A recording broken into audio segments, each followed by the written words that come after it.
Welcome to another My Outlander Purgatory recap. This week, we continue our Season 7 Part 2 coverage with a recap of Episode 715, Written in My Own Heart's Blood. Ready? Then pour yourself a wee dram, settle in, and let's do this.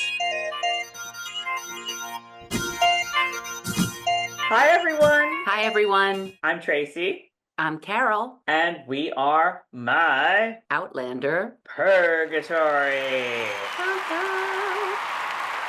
Carol, I would say, how are you? But A, I know, and B, it's like, I feel like we were doing this like 48 hours ago. Why? Because we were. You guys, full confession, I haven't washed my hair since the last video. Thus, the ponytail. I have, but not today. And like, my hair, I gotta wash it every day, or I don't wash it every day, but like, if I don't, it's either gotta be up or hatted, because it's like party down here, Wentworth prison up here. Like, so there you go. I can usually get around that with product and another whip up of the dryer and a couple curling iron, but I didn't have it in me today. Tracy, tell them why I didn't have it in me today. Tell them why you know how I am. So, okay, you guys, like, this is the episode it's all leading up to for Carol. You've heard Carol, and I'm going to say yammer on, because you know it. Like, Carol starts to yammer on about Monmouth County and the Battle of Monmouth and the Old Tenant Church and the this and the that, and my eyes kind of go like, and she calls me on it. You recognize that look. And y'all, it's here. We're here. We've arrived on the Monmouth train. So, yeah. I watched this. Again, y'all know that we were a little bit late with 714, which was written at this. We're also going to be like, you didn't get used to it. You didn't get used to it, yes. I'm 100% going to be confused in this video. Yes, yeah. Because, like, again, we just recapped the last episode 2 days ago, so we are just like, what? And I don't really remember what I was going to say. Oh, I know. So I watched this episode. I actually watched it Thursday, watched it again yesterday, and I knew it was Battle of Monmouth. And I'm like to Carol, like, have you watched it yet? She's like, no, we're taking out the Christmas stuff. I'm like, and I didn't say anything. I was like, okay, just let me know when you do. And then it was like this morning. I was still in bed. And this morning she starts watching it. And then she's just like, I don't know. I'll post the picture that I screenshotted of her. If she allows that. Oh, she'll allow it because it's just too good not to. So, yeah. And then right after I finish, I tell her I'm finished. And I don't know what I said to prompt her to FaceTime me. But she FaceTimes me and I'm like this. So she thinks I'm being funny and she starts laughing hysterically like, oh, yeah. And I go like this and I'm like, and she's like, oh, what? Thank God we didn't do the video then because my brain was all over the place. Yeah, this episode, wow. Just all right. But okay, what are you drinking? I already know. All right. First of all, I'm going to say that I'm really up close to my camera because I was being amusing. I'm wearing my son Wee Ian's sweatshirt, and I'm going to show you what it is. Get out! Oh, good call. And oh my God, I have a Monmouth University shirt. Go get it. You can get it in between. Get it in between videos. But you look so cute right now. And you know what? Next week, we're still in the midst, so wear it next week. I know. I totally forgot I had that. So, yeah, you asked what I'm drinking. Zero alcohol, because I called Tracy today and I was like, you know what? Like, I think maybe I should, as Tracy says, take the lead on this video because I know I have so much to say. My notes are a mile long, and I don't know if it's going to be interesting to anybody, but I have to emote or something. I don't know. I just need to get it. I need to get it out and do a lot of emoting while I'm getting it out. I just feel like I'm going to be interrupting Tracy every 5 minutes and I'm going to be a pain in the ass because I'm going to be like, wait, we have to go back to this. And, oh, I forgot this. I can't tell you I'm going to be any better now, but I'll see what I can do. Tracy, Um, what are you drinking? Carol's not doing dry January. She's doing cry January. Oh my God. Oh my God is all I have to say. I've gone back to our Ironbound Ooh. Highlander farm or Highlands Farms, but I'm drinking it out of this very like Revolutionary War Oh, I love that. cup that we have, or pint glass that we have.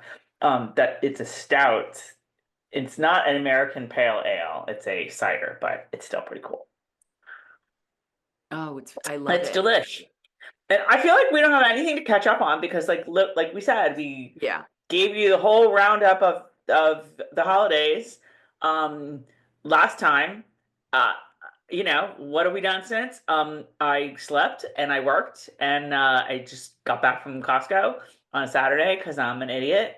And I don't know, there's some laundry in downstairs. That's all I got. Shall we jump in? Yeah, I'm going to do the best I can. And if I don't feel like, if I'm not feeling it, then we'll switch back and you can do it and we're going to go from there. You guys, Maybe I should use the little raise my hand tool if I have to good like idea. If interject you need to something. stop the runaway train, if the tangents are so bad that I'm squirreling left and right. That's why I FaceTimed you because you said, can I take the lead on this? And I was like, yeah, this response is just too long. I have to FaceTime her because my response was basically like, don't go off on something that like only you and I know. Right, right. Because I'll have to cut it out. Like I Yeah, should it's more let you take the work. lead on editing this video Yeah, too. it's more work for you. Although we have established like 2 seasons ago that you will not allow any editing other than your Let Carol own. take the lead on editing this video. Hmm. Give it to me, girl. Because you know what? All my pictures from every year I've been to the old tenant church will make it into the video. Okay. Okay. So the opening scene, we have Claire. At first I was like, wait, what is she wearing? Yes, Is it okay if I credit our writer and director? please do. Okay. So this is Oh yeah, because they wrote and directed. I'm going there. I think this was my favorite episode of Outlander of all time. well, I mean, again, like in the Vegas odds of that being your favorite episode of all time, probably you're not going to win a whole lot of money if you went with that. More than Pally? More than them mentioning Paoli? Remember Paoli? That we were Right? responsible for. And more than last week when I was like, oh my God, Diana, I didn't know Diana wrote it. And I was like, this might be my favorite episode. And you were like, Diana wrote it. Wow. I am just Outlander crazy right now. So anyway, keep going. Okay, so it is episode 715, written in my own heart's blood. Also the name of the book from which it's based. Our writer is Danielle Barrow, and our director is Josh. Oh God, I wrote it down as Josh, and then I saw it was not Josh. It's Josh Agnew.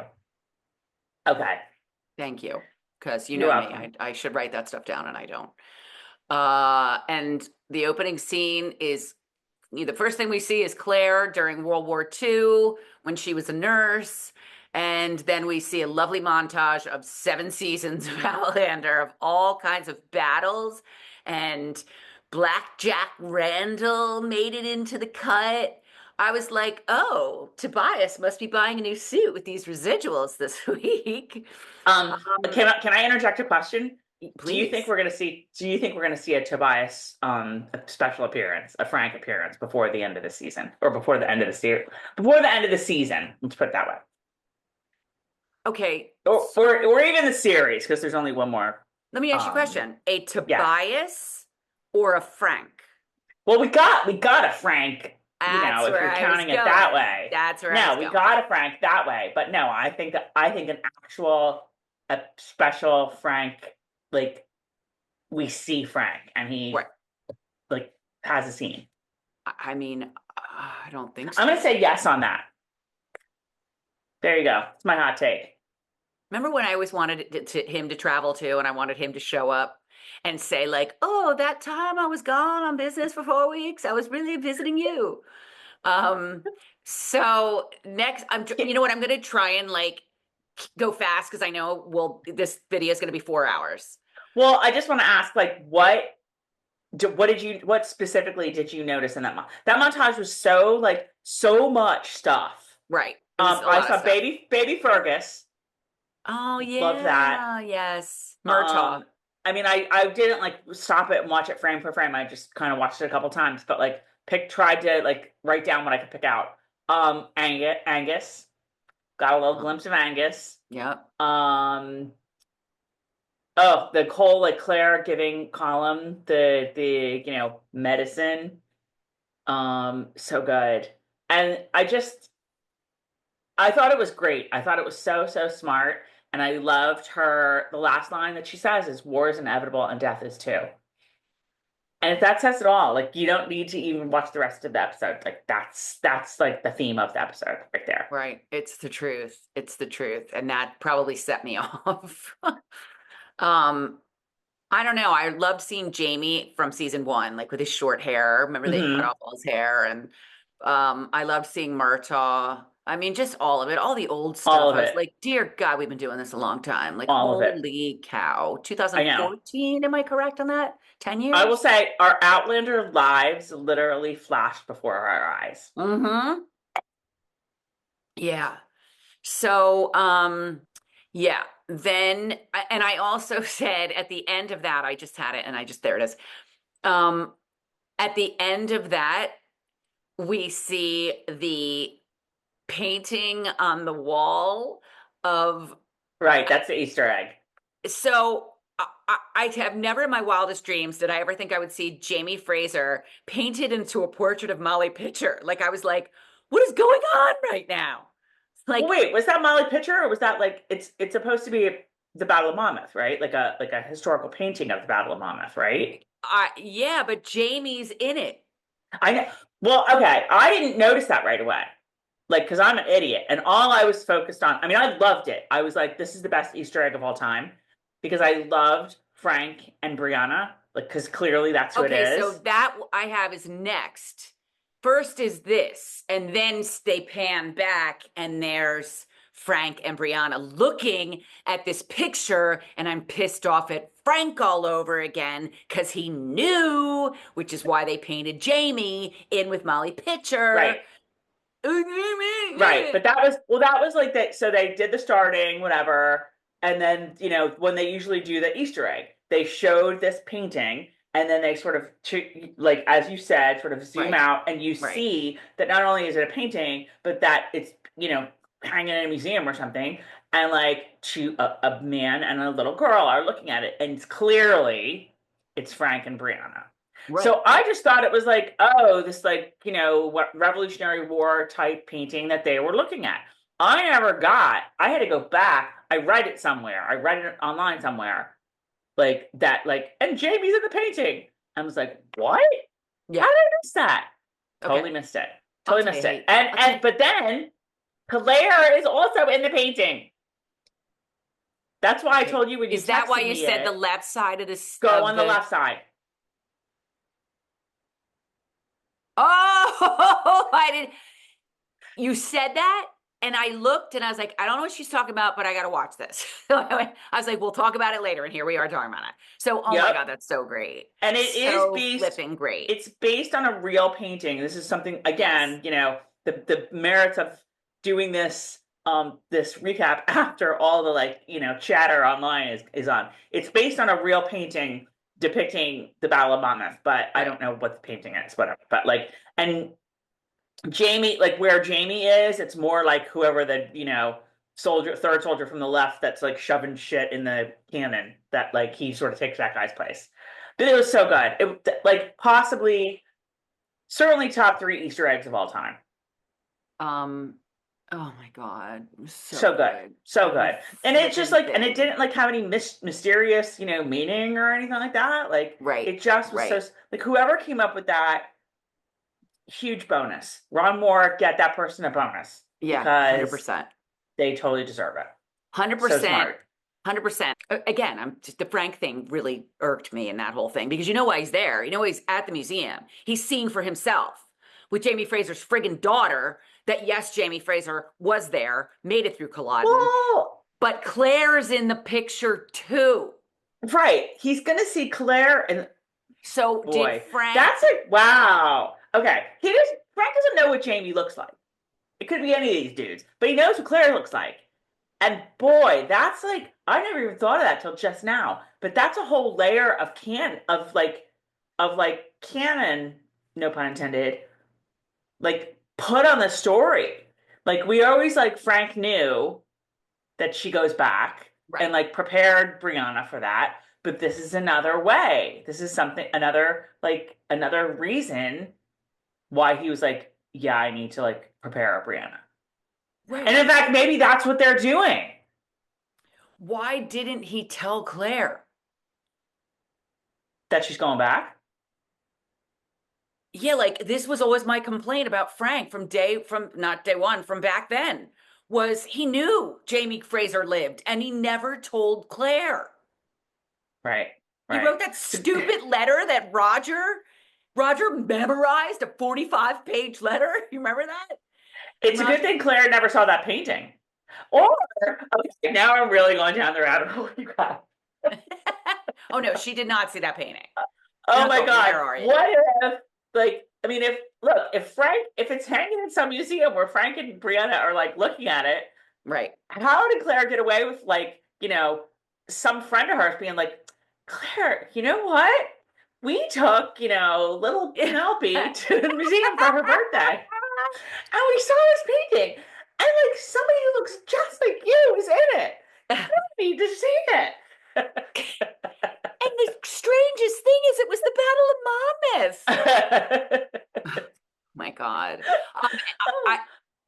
I don't want to dig too deep because I love that. I love it as an Easter egg, but if I start to pull the layers away, I'd be like, well, yeah, and how did she miss it? Like, was it hanging in it must have been in some museum in Boston, and I'm telling you right now, we'll be here until 3 a.m. discussing. I know. And I'll tell you what, I kind of like the way this is going because I don't feel so pressured. I'm not necessarily taking the lead. I'm just sort of going first on my thoughts. I like that you're interjecting. You know what I mean? Because you and I sort of sometimes see, last week especially, see this stuff from different angles, and I just don't zero in on some of the storyline that you do. So, okay. Can you tell I'm like nervous. This guy, it was a religious experience for me this morning watching this. I laughed, I cried, I felt every emotion, and I'm not laughing about that. Okay, so Jamie and Claire wake up in the tent, having a lovely discussion. Jamie to Claire, you need the strength of your dead in battle because he had a dream about his mother last night. Tracy, thoughts? Yeah.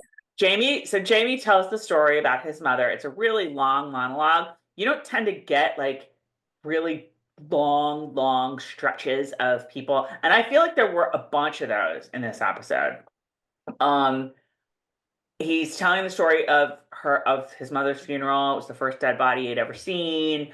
The little baby brother under the blanket, and I thought maybe he wouldn't want to be all smushed in the blanket, but then he saw that the mother was holding him, and he realized that's how it's supposed to be.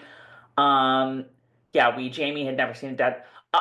Look, right off the bat, Sam Heughan is getting my award for VIP of this episode. Oh my God. Oh my God. Sorry, Claire. I know you got shot, but sorry, Lord John, you're awesome and hot in this episode, but he was Sam Heughan. Yeah. This is Sam Heughan's Emmy reel. Insane. Right Insane. Here. There was stuff that he did in this episode that I was like, I didn't know what to do.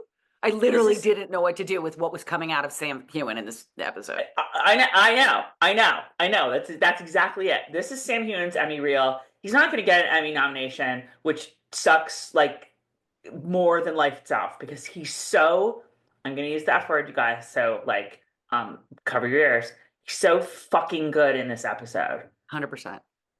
he's just, I mean, it's beyond. He's beyond in this. But just like the whole scene from start to finish, what I kept thinking was like, okay, this is sending everyone through Droughtlander. This is what the people have spoken. This is what they wanted. This is what they got. They delivered, man. And this should like last for a year. This will keep the public like they'll just keep going back to the scene and watching it throughout Droughtlander. Oh, This is the scene people wanted. I mean, there are a bunch of scenes like this, but this was the episode people wanted. This was the Jamie and Claire episode that the masses have wanted and needed, and we got it. And it was a thing of beauty. And it was a thing of beauty. Right And it from the was a thing of get-go. beauty. Yeah. Right from the Yeah. get-go, from this scene Yeah. on. Mm-hmm. See, now I have things that I'm like, yeah, I'm not going to mention that. There's guys, there's so much of, I think this is it for me with talking about Tom. Tom's always been very infused in my Outlander fanness. What's the word I'm looking for? And you know, I tell my little stories from time to time, and a lot of you guys have seen Tom giving these, you know, giving his thoughts on videos and stuff. But this episode just broke me in so many different ways because Tom was my Jamie, because Tom was, you know, my Highlander, all of that. So when he's talking about his mother and you need the strength of your dead, like, again, thinking about the hospice stuff, putting the pictures of his family all over the room, you know, just all Mm-hmm. that kind of stuff. And again, Well, I don't want to go ahead. I mean, not to belabor the Tom point, but like that's a really interesting thing. I didn't really realize that that's sort of where you went with that. And like, I can cut this if it's too much, but like Tom's father passed away about what, like 2 years before Tom did Yeah. ish. Yeah. And I feel like that really changed him. I mean, maybe not really changed him, but like Yeah. it sort of it Jamified him. Like it was the same experience that Jamie is talking about, like where you feel like when a parent passes, like you're never quite the same. When Jamie's talking about his mother and this whole big long stretch of sort of like dealing with her death. Like I think Tom went through some stuff with his dad's death, and it's very similar And in not ways. Yeah, and not Make sense? thank you, because this is the type of stuff that I am dealing with in this episode, and I Mm-hmm. can't help it. And I know there are a lot of people out there. A lot of you guys send me, you know, well wishes, and a lot of people will say, "I lost my husband." You know what I mean? I went through this. My father, blah blah blah. So I'm sure everybody like this episode was extremely powerful for, but I think I'm getting this line wrong too. Now I feel like a complete moron because the way I was taking it was that you need this, I think it was you need the strength of your, like the loved ones who have passed on. Mm-hmm. But that's so I'm not saying that right. I didn't write it down right. So here we go. Already I'm No, I think that's exactly right. Like that's what he's saying is like you think because he's just sitting there like Claire's asleep. She wakes up. He's just kind of sitting there, and she's like, do you want to go to sleep? Whatever. He's like, I can't. Like and that's one of the things he's thinking about was like sort of doing the inventory of his dead, of his and the strength his of people. the strength of those you've lost. Right. That you take that into battle with you. Right. Right. No, that was a great scene. It was a great scene on like many, many levels. That's one I'd be curious to know. Like if others like you who have lost, a parent, a spouse, whatever, like if this episode spoke to you in the same way that it spoke to Carol. Yeah, definitely write it in the comments because we want to know. But that was all I could think of was Tom's battle and me putting photographs in frames all over the hospital room so he would have them there with him. And when they talk about going through passing on and they always say your family's there waiting for you and all of that kind of stuff. So that was what I had in my head when he said that. I mentioned the same thing you did about the coffin. I also liked that he talked about Barb and I joke around about how we want to start something called Shit We Don't Talk About. Because, like, there's just so many cool topics that, like, oh, you can't talk about that, can't talk about that, whether it's, I'm not even going to say that, but like, funny stuff or embarrassing stuff or whatever. And he talked about whether or not his mother, did Claire ask him? I can't remember. I can't remember how that came out, but he was basically saying no, like, she didn't really look like herself. What did he say? She looked like something that had been Oh, carved wood or her something. face. No, it was her face, but her hair was exactly like herself. And that's why Right, Brian, like, they had it in braids or whatever. And right. And he Brian was took it like, no, out. put it down. And Yep. he took it out. And that was also a big thing for me because, when they pass, they don't look the same. And I always say I noped right out of that room. So you guys, I don't know if That's a I've told, great. I don't know if I've told these guys. I might have told the story 40 times on these videos already, but I it really bothers me that Tom isn't here to laugh with me over the hilarious things that we've said and done over the years. And one is I swear to God, I'm not kidding though. I feel like he knows this. There are certain things, and this is where something spirituality comes out. I feel like he knows this already. I feel like we said this together to each other. Anyway, I always joke around that I Jackie O'd Tom when he died because I crawled my ass right on out of that convertible and took off because I did, no, just no, bye. Yep. Oh, I saw it. It was like, oh, boo, boom, I'm out. I, Carol that was out. not him. That was not him. So I was out. But so I loved that discussion, and I have in there so real in caps. Shit we don't talk about. Love it. Absolutely love it.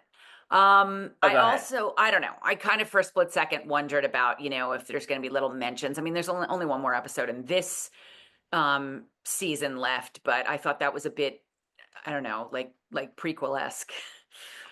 Just talking about, No, maybe. yeah. So then we come upon All right, we get our first glance of or glimpse of the old tenant church. of the old tenant church that bores Tracy to tears. All right. I am going to stop for a second and tell a quick story. And this is good. I have to tell it quick. I've told this story before, so I'm going to cut it down. The very first time I went to the old tenant church was with Tom in the 90s. We took a drive. It was close to Halloween. Tracy, are you okay with this? Are you Yeah. giving me looks? No. And he said, Cara, I pass this church all the time. It's really, really cool. They have an old cemetery. We went, we walked around. It was very solemn. It was October 30th in the 90s at some point. And the next day was a Sunday, and Tom was like, I'm going to watch the Giants. And I was like, you know what? I want to go back to that church and take pictures. It was really cool. So I This said, is see you so later, like Tom. Claire going back to the Stones to look for that, to To look look for the for the, plant. thank you. Thank you. Have thought about that. He probably said that. Cat, this is like, so I went back to Old Tenant Church. I walked around. It was Halloween. I've always been very spiritually into Halloween. So I was like, this is just so freaking cool. It was a beautiful day in October, crisp, cool, but the leaves had turned, but they weren't gone yet. It was just awesome. So I took a bunch of pictures and I got back in my car, and there was just a feeling at the Old Tenant Church. I knew nothing about it. I didn't ever hear of Outlander. I knew nothing. And I got in my car and I drove away, and I got down the street, and you could see the building off in the distance. And I had to pull over because I started sobbing. I am not some wacko who believes a lot of stuff. In fact, I kind of oftentimes am a skeptic, ask Tracy. That's a different story. I don't just believe stuff. So I couldn't explain this experience I had. And I was like, what, like, was this a past life thing? Like, did I lose somebody in the war? Like, how's this work? I've carried that with me all of these years, that I had that weird experience, that I had to pull over, that I was sobbing because of this old tenant church.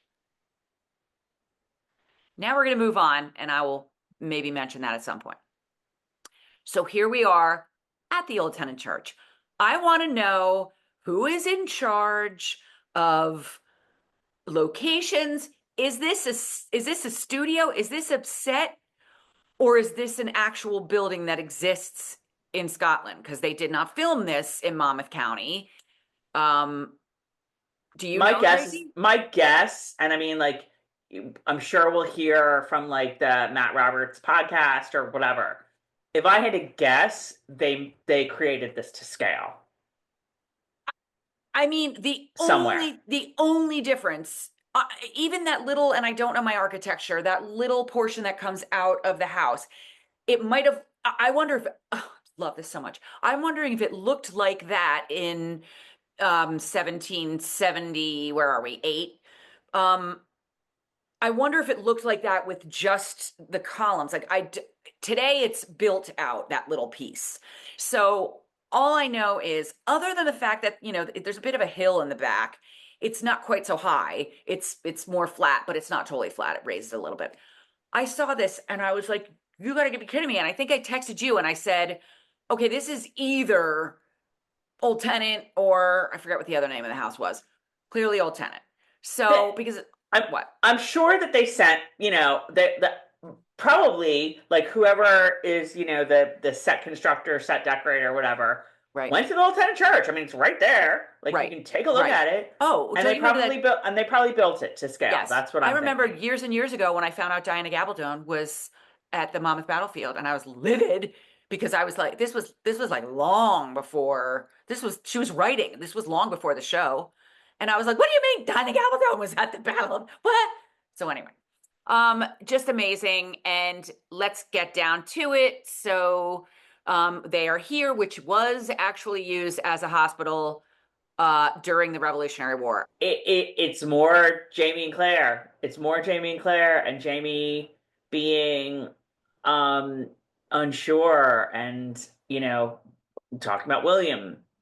And my last words to him were in anger. And what if those were my last words to him? I loved that. And it's there's so many questions. And then he goes to like go, and then stops, and then comes back to Claire, and he's like, nope, not gonna be today. And he is like totally sure of himself, and like it's like, later, Sassenach, on off he goes. So what, what happened there to him? You think he had a little something, premonition or something? Maybe, but he clearly did. He clearly was like, nope, not today. And he knew, maybe it's that he knew she needed to hear it because she was having her creepy feeling. Maybe. I don't know that he knew that she was having a creepy feeling, That's but what like, I'm trying to remember, because I have yeah. that I mean, I don't watching. know whether his mom, his mother, or maybe old Ian, or somebody somewhere, he got a message from something somewhere, someone.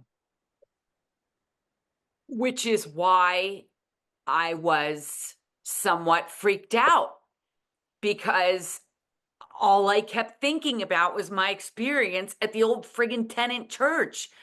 And I was like, what was that? A premonition?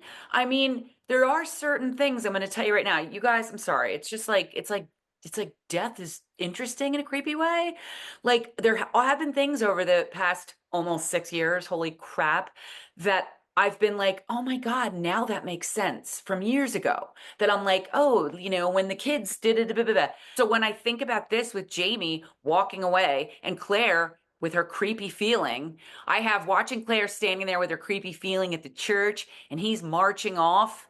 It's totally freaking me out. And I do have to say that I'm jumping, the line of Jamie's men, like, because it reminded me of last week last week he was like, Mm-hmm. I've only led like 50 guys before, and now I got 300. And Mm-hmm. they're all standing in that line. I mean, I felt that for him. There were so many Mm-hmm. of them. Mm-hmm. Same. Do you Mm-hmm. agree? Yeah, no, and they were all like orderly, and yeah, they were clearly ready. They're clearly ready. And they said their I love yous and their goodbyes. And I think I started to say this really was used as a hospital during the Revolutionary War, which Diana must Mm-hmm. have read about all those years ago and said, hey, this Mm-hmm. would be a good set. I'm setting the scene here. I have a question. in the Okay. midst of all of this, Right. in the midst of like saying goodbye at the church, Right. we get the first, what I called in my notes, sepia Jamie Claire. Oh, how did I forget that? See, Because this it is was what I like hate about buried reading. in all of this other stuff. And we could talk about sepia Jamie Claire now or later, in like the next round of it. Yeah. And I feel like maybe this was like 2 seconds of sepia Jamie Claire, but I have a lot of questions about that. I mean, I just wrote they're sitting out under the stars.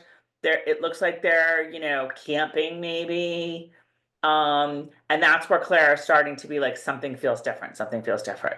So I think maybe you just get a smidgen of that. So we'll Yeah. put a pin in that. But like sepia, Jamie, and Claire, I have a lot of questions about.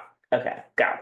Love, love, love. Back to Roger and Buck. Now, Roger and Buck are discussing. Oh my God. Did you see this coming? Did you see it coming that Roger, because I can't remember about the books, that Roger was going to tell Buck that Galus was his mother and Dougal was his father? Because I was hoping it would happen, but I sort of forgot about it with all this going on with, with Jamie and the battle, and now I'm like, oh my Hmm. God, it's happening. I thought this was delicious. Yeah, it was great. It was great. Makes me like love Buck more. He's so good. He's so good. Oh, I just I loved when he was like when Roger's like, okay, yeah, your mother's Gillis Duncan, and he's like, the murderers which they killed her husbands. oh my God, it was so great. And I loved he says, why in the name of all that's holy would you not tell me? And I cracked up because I say that like daily. What in the name of all that's holy? I mean, there was like I liked that there was humor in this scene too, even as it was Yes, like really serious and like clearly Buck is like, this is like life-changing shit he's learning here. right. But when Buck's like, I know, and what of the one who's hired me? And like Roger totally steps back. He did. He totally did. He was like, I'm gonna tell you from over here. And he's like, Dougal McKenzie. It was so good. And you know what I felt for Buck because I was like, he's 100% right to be mad. You know Yeah. what I mean? Like I have thought the same thing when they were at Galus's.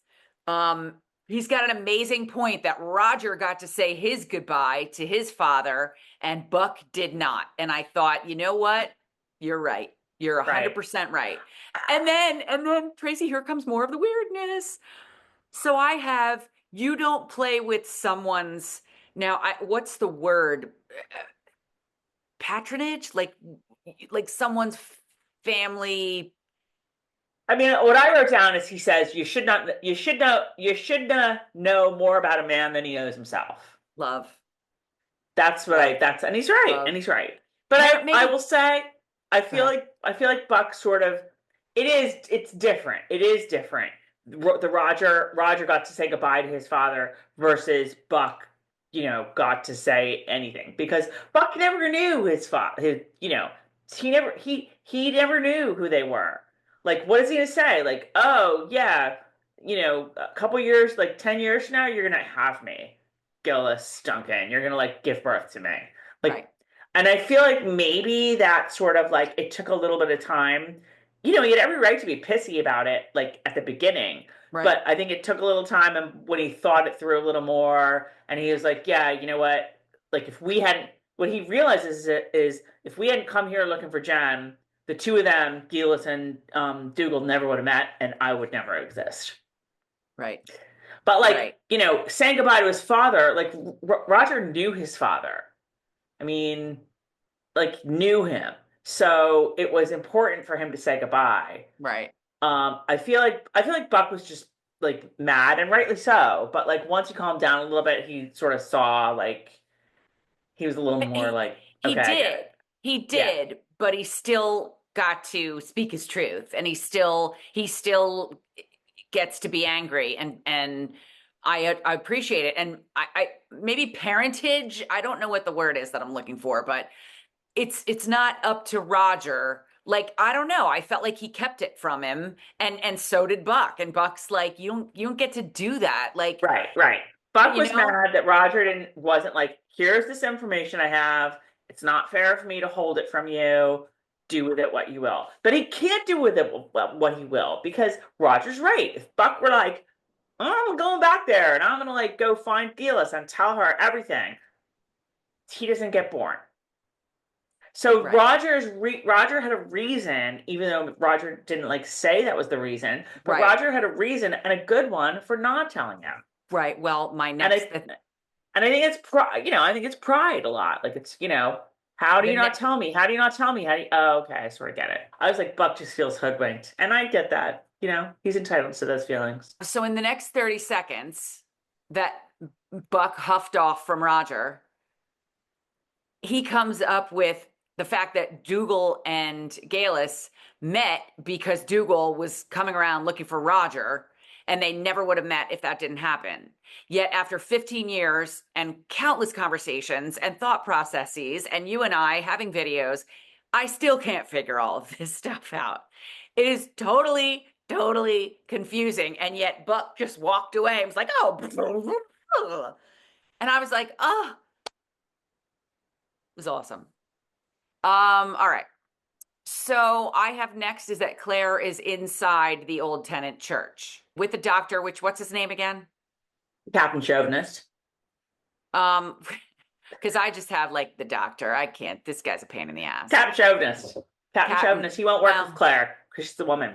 well, and Captain, The weaker sex. Captain 18th century, but it really is. You know what? I think that I might put a pin and go back to something because there was something that I did not mention about everything that goes on with, like, what have we talked about? We've talked about in modern day, what does Diana call it? Currentism? I don't know. I think that was the word she had for it, about how they sometimes infuse stuff into the show that would have been something different in the 18th century, but they keep it. And so I kind of started questioning at some point, like, how do they choose what they're going to do that with and what they're going to be true to the 18th century, whether we like it or not? You know what I mean? This is something they're going to be true. They're being true to the 18th century because this is what this guy would have done to her. Right. But I like, I don't know. Like, I don't know.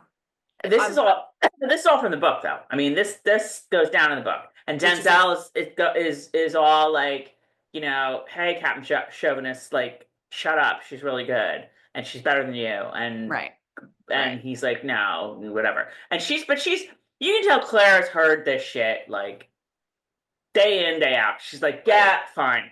We're gonna go set up triage over here. You have at it, Captain Chauvinist. Right. Well, and I have something to say about that.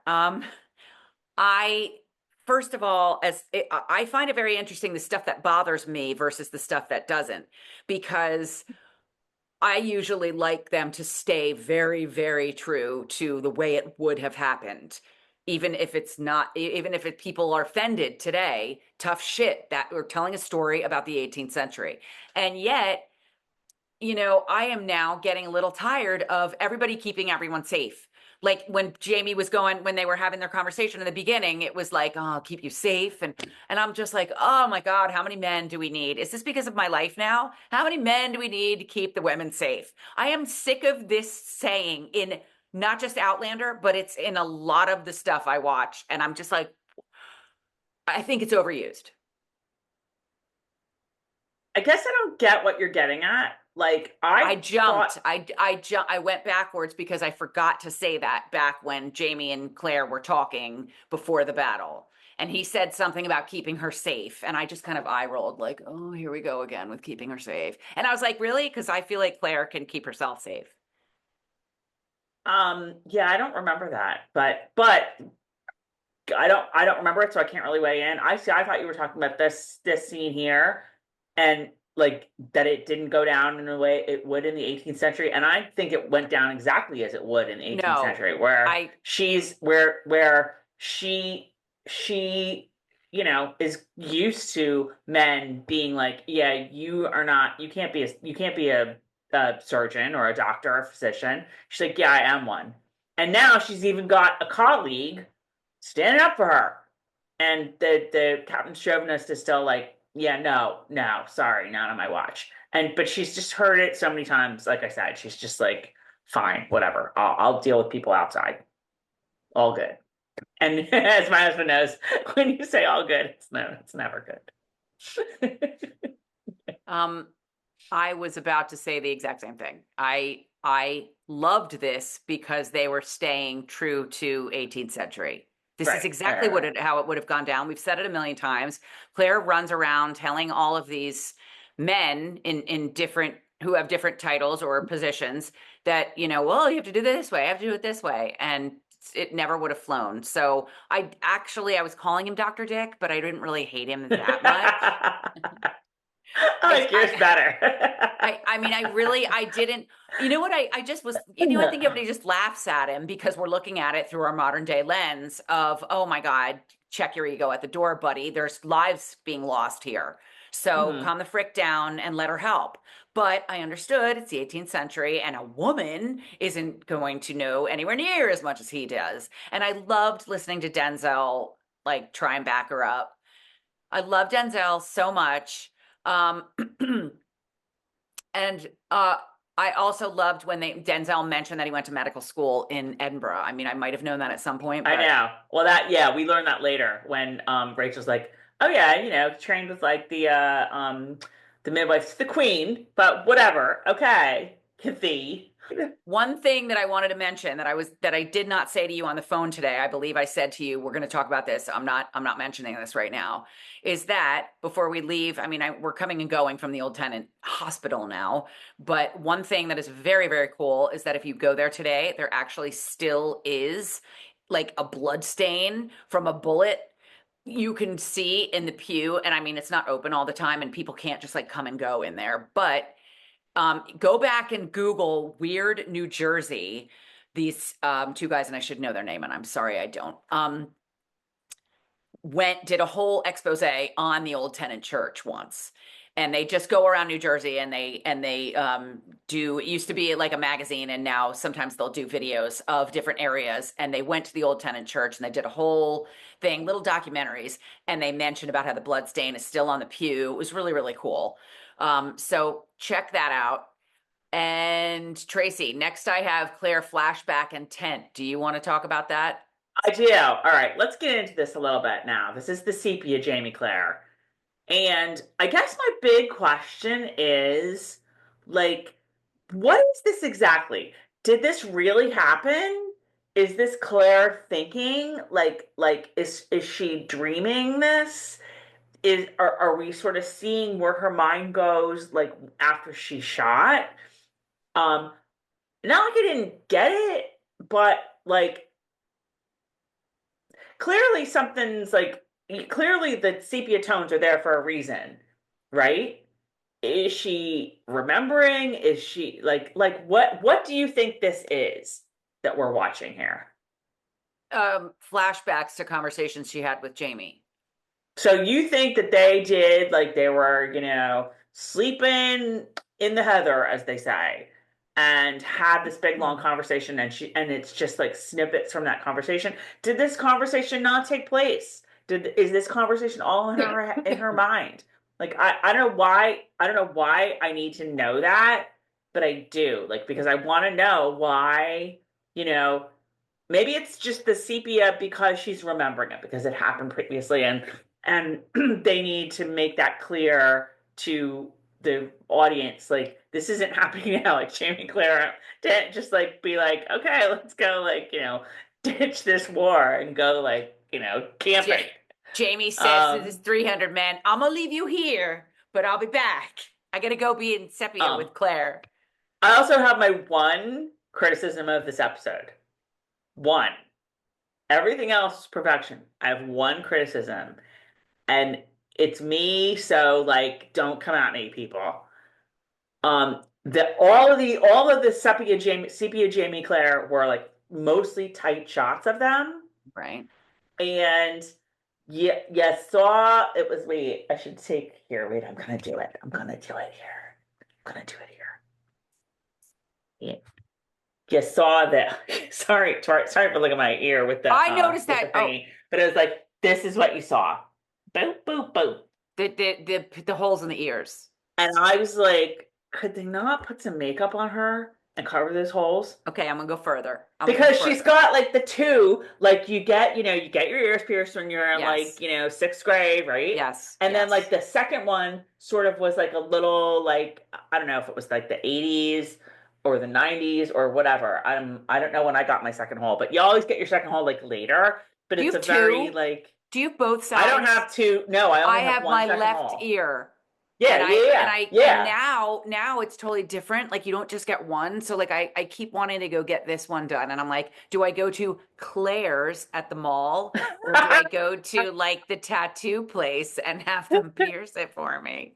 No, I mean, like people are getting, people get them like a lot of piercings now, but Yes. back in the Yeah. day, you got your Yes. ears pierced, and then you got the second hole, like you went to Pierce Pagoda or Claire's or whatever, and you Yeah. got your second hole. But it was just, and again, like it's probably just, I know I get like weirded out by things like that. It took me out. It was enough to take me out. Okay. I am The one cracking thing up because it took me out as well. I put it right back out of my head because, I did too. um, as I've told you guys many, many times, I watch a lot of Korean television, and that happens all the time. Even in modern day, sometimes the especially the guys, they're not wearing an earring, and it does take you out. And when I saw it in this, I was like, because her ear was the Here's screen. ears right there. Yes, Right. yes, No, yes. I completely, I was like, oh man. Like, cause I was like, okay, they're not going to do CGI for that. Like, that's just it's too much money. But like, you're telling me you can't get some makeup I mean, you got to cover people's tats. Half of the cast, I'm sure, is tatted up. Cover all those up, get the tat makeup and like throw it on here a little Well, I kept thinking, isn't there some type of bit. body spackle they can put in there and then make up Yeah, over no, it? I'm sure that there is like there's tat makeup. Like you Right. got to cover them up, Right. right? Now, yes. Now I'm That's it. gonna, That's my own. Okay, and I don't okay. even need to belabor the point, Well, but I'm like I looking just at needed to her say ear that. right now, but I'm also noticing one thing that I didn't even think about to mention. This is absolutely like, I would take it to be like the night before the battle or 2 nights before the battle. They're sitting at a fire.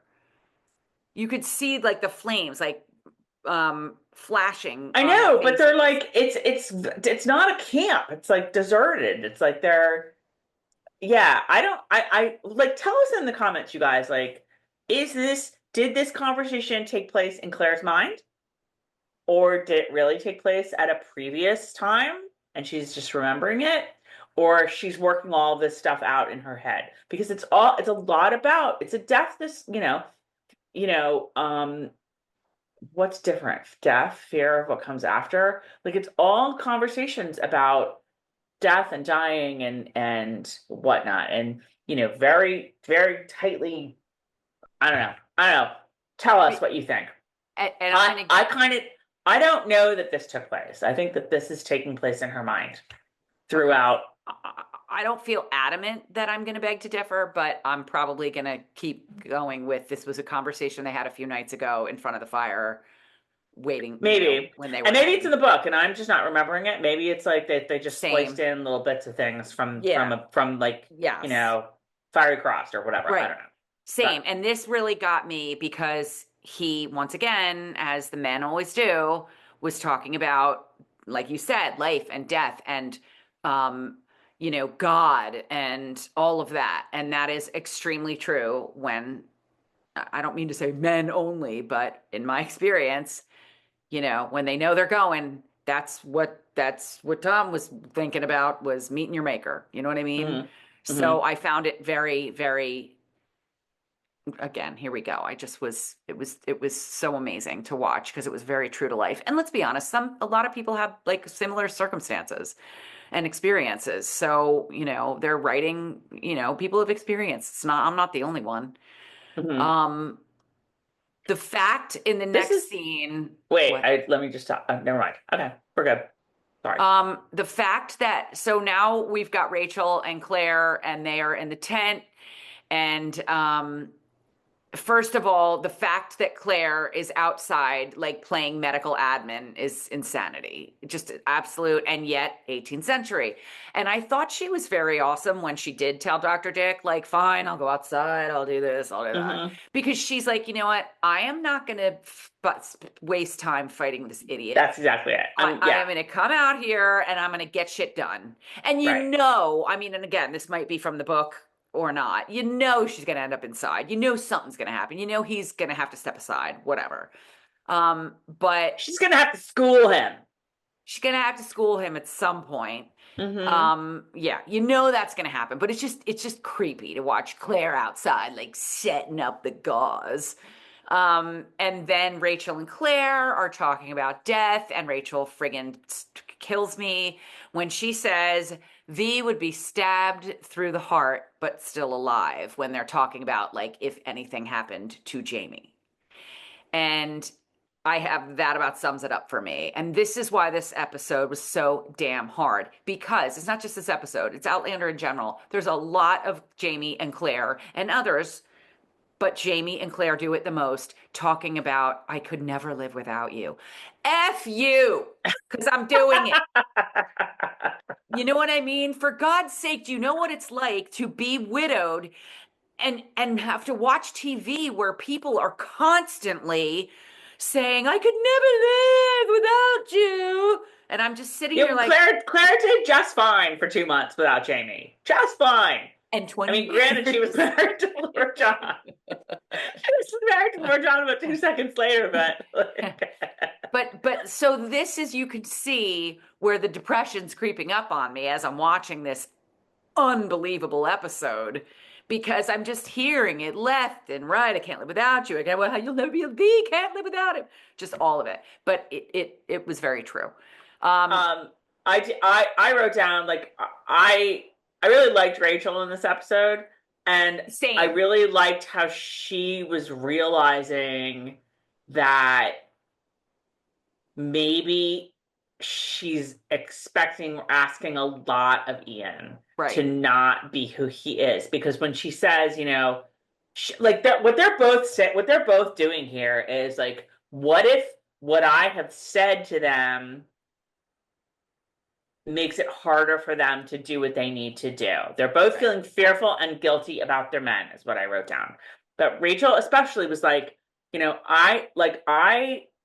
what if Ian hesitates because he's thinking of me and thinking that, like, of how I feel about violence. Right. And what if that gets him killed? And she says, and I'm left alone with my principles. Right.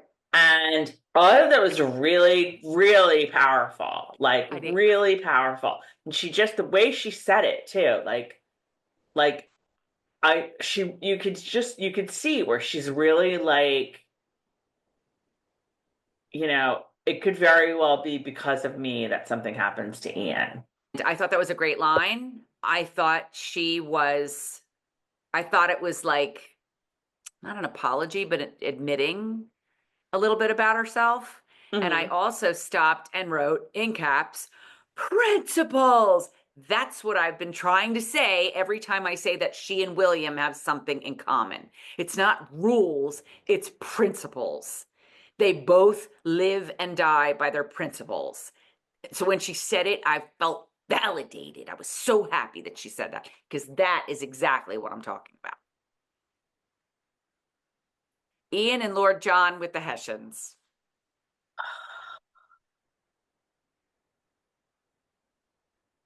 They're the dynamic duo you never knew you needed. Oh my God. You're not kidding. It's a perfect way to say that, because just them showing up there, I would watch a whole show about them. Give me a show about Lord John and Ian trekking through the woods, taking people out, and I will watch. The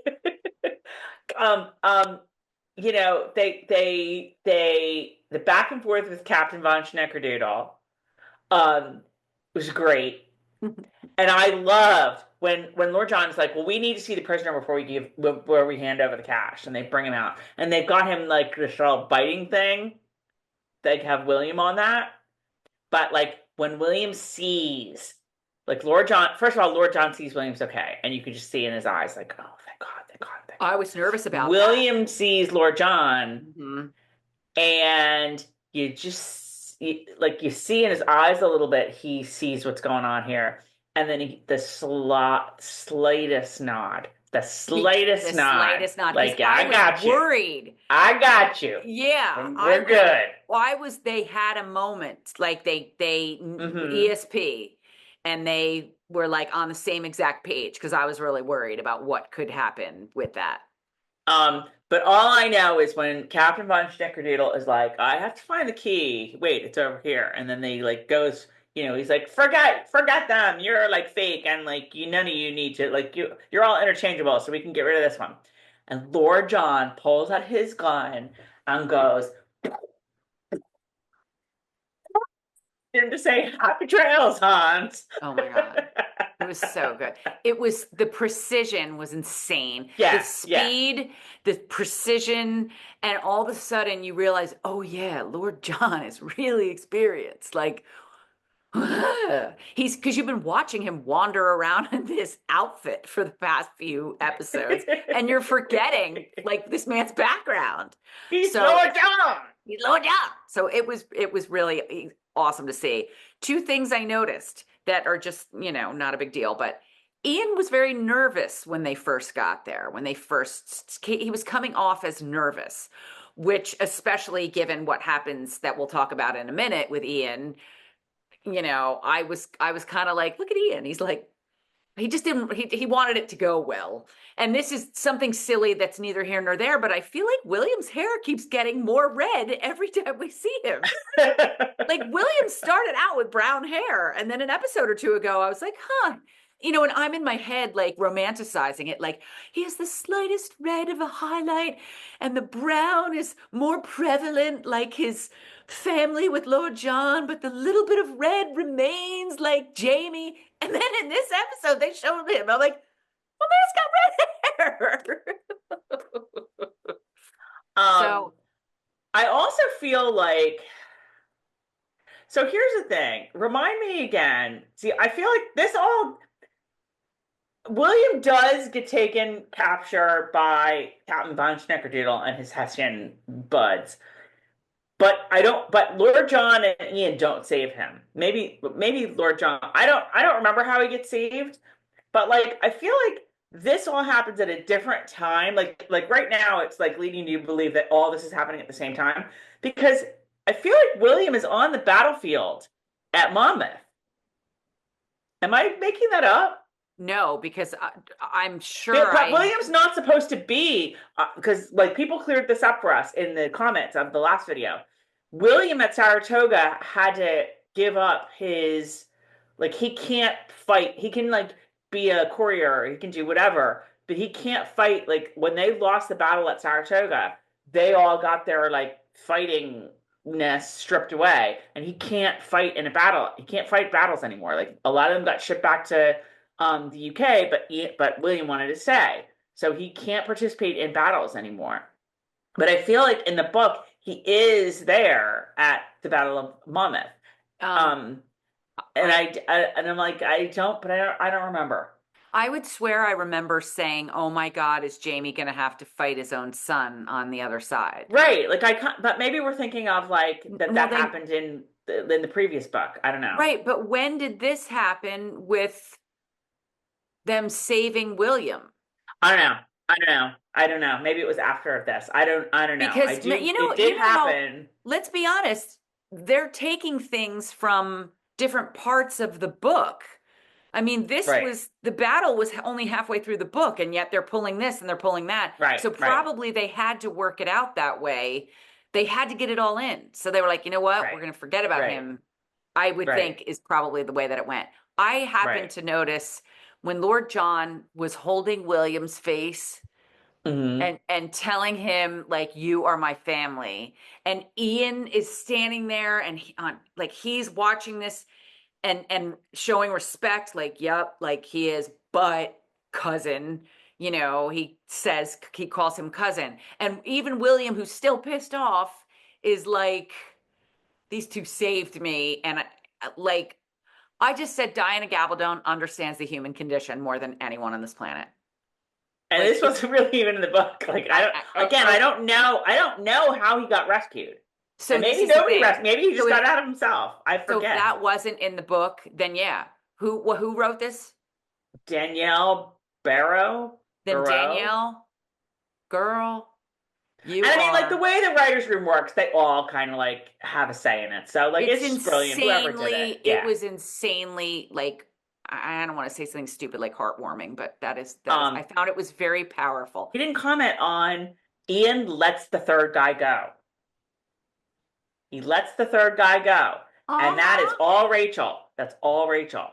That's like, I don't need to kill this guy because clearly, we won this. So just go. Here, I spare you your life. Um, I what? I might have thought that for a few minutes. I mean, he clearly rethinks that choice, but like it won't. We can talk that through when we get there. But we also like find out more about this plot with Richard. Like it's all solidified. Like And Richardson is what using William as a pawn and what because did right. because he wants it's a political thing. He wants Because yeah, you're my family. yeah. Oh, so good. It's so good. Wait a And minute, Ian, really quick. What did the snickerdoodle say after Ian let him go? you know, no, Yeah. All right. Okay, so we're back with Claire at the hospital. And once again, I have the Dr. Dick. So glad Claire is not paying attention to him. Oh my God. I scream laughed when she went, "You're wrong." you're wrong, That Captain was one of Chauvinist. my favorite things in this episode was her just like going for broke and telling him he's wrong. I just thought it was hilarious because she's like, this man like needs surgery right away. He's got a sucking chest wound, and I was like, y'all chest wounds pretty much suck, Claire, but like whatever. And then like Captain Chauvinist is like, there's no need for hysterics. Like, you're such a dick. Oh my God, you're such a dick. I kind of wanted her. I kind of felt like I wondered if it would have helped if she would have sort of told Denzel to like go do something and said whatever she said to the doctor, because clearly it's all about ego with this doctor. And when he watched her do what she did, I don't know, I just sort of like she calls Denzel over.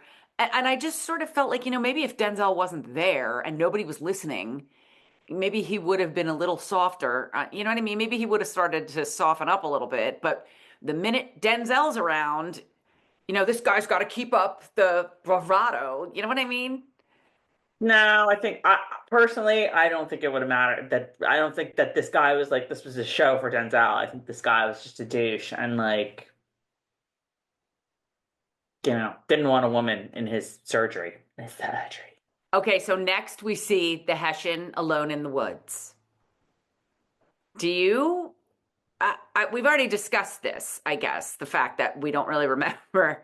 Like, I was kind of like, did this happen? Like, I don't know. I don't remember it all from the books. and do you think it was purely Mohawk? Like, do you think it was purely he spat out his little thing about him being Mohawk and it was just like revenge? Or do you think he was planning on doing that all along? Wait a minute. I don't understand. What? He spat like so Ian kills the right, I know. But Captain Von Schnickerdoodle is like, you Mohawk, yada yada, when he goes off. So when you're saying like Ian kills him because he said a mean thing about Mohawks, or like Yeah. I don't. What are you asking? Do you think why do you think Ian killed him? Ian left the last scene we were in, letting him go, Mm-hmm. and now he's killing him. He's killing him because I mean, I'm guessing, he's maybe not somebody that you want to let, he doesn't deserve to get to leave. Um, because maybe if you let him go and he gets back to wherever he's going to get back to and like tells the story and maybe he knows too much. But also like that I think the big thing is like, is this in Ian's nature now to just, you know, Why didn't he kill him that's what before? I like. You're right. I would have regretted it. He kind of does regret it. That's the argument that he's made to Rachel. Like, this is my nature. Like, this is, I'm a Mohawk. I'm a fighter. I'm a Klansman. You know, I'm a violent man. I don't think so. I think he did exactly what you thought he was doing. Like he was maybe for Rachel and he's trying to be, different and he's trying to be a better man and he let him go. And then the I guy think insulted the Mohawk with his little under his breath Mohawk. And that was it. maybe. I Maybe do he's agree that maybe he's a loose end. I think he's a loose end. That's where I think. I think he's a loose I end. I do agree. Wait, what do you mean a loose end? Like tie up the Hessian storyline? Yeah. No, no, no, Um, no, no, no. I think that like if you let this guy go and he gets to wherever, he right, right. gets I agree with that. rescued or I agree with that. whatever. I think that's always the story, which then makes me again say, why didn't Because he? he was trying it Rachel's way, and Rachel's way wasn't working because like here's a guy who could like, you know, be dangerous if he's left to be alive. Right. I agree with that, but I think if that was the only case, he would have already killed him. Well, he I mean, he splits off from them. Then there's the whole question of does he not, we don't really need if to get into he it, but was it if because ki- of Lord John and William that maybe he didn't look, want to, Lord John killed the two guys because they were holding guns on William, right? Captain von Schnickerdoodle was not. He was fully under control. They had him subdued, and Ian was like, I'm gonna try it Rachel's way. Go. And I don't know, like Ian leaves, he's on his way to the battlefield. Maybe he's thinking about it. Maybe he's thinking that was really stupid because, like, what if he gets to, the British camp? Like, he's gonna, like, now he knows who we are. Now he knows, what if that, like, is dangerous for Uncle Jamie? Yada, yada, yada, yada. Ian comes across him. Okay, I'm gonna, like, tie up this loose end. Boom. Does it, and then he says, "You're right. I would have regretted it." Like that's, I don't know. Maybe I don't know that he's gonna. I don't know that he's gonna leave an insult about the Mohawk fester, and that's why he kills the guy. Like he's had plenty of insults about the Mohawk, I'm sure, over these years. I just don't know why he wouldn't have killed him already if that was the case. I think he tried to do the right thing and then the guy Yes, pissed him that's off. exactly it. He tried to do the right thing, and that's exactly it. And I it kind was of like enjoyed it. I kind of enjoyed it. And Schnickerdoodle was a he was by douchebag, so. himself. They went off on their way. He went off on his way. Ian in the woods. I wish they got him with an arrow. All right, anyway, let's move on from that because it's taking a long time. So Okay. next we have Monmouth, not Monmouth. I mean, they're outside of Monmouth Battlegrounds in their camp. The British Williams camp. being a spoiled brat, talking about, oh, what are you, my groomsmen? And I'm thinking to myself, well, you are a little douchebag. Your life was just saved, and all you can think of is your titles. Like, just get over yourself. Well, don't forget, this is really the first time. I mean, like, not for nothing, but like they had the whole ride back to like hash out all this. But it's TV and we weren't like following them there. So like maybe they were like kind of silent. But like this is the first time that William has really had a chance to talk to Lord John about everything. See, I didn't feel that way about William. I felt like I was like, William is just so lost. Like Lord John is really trying here. He's really trying. But William is just so, so, so lost. Um, and he also, you know what? He's like 25. He's 24. He doesn't get it.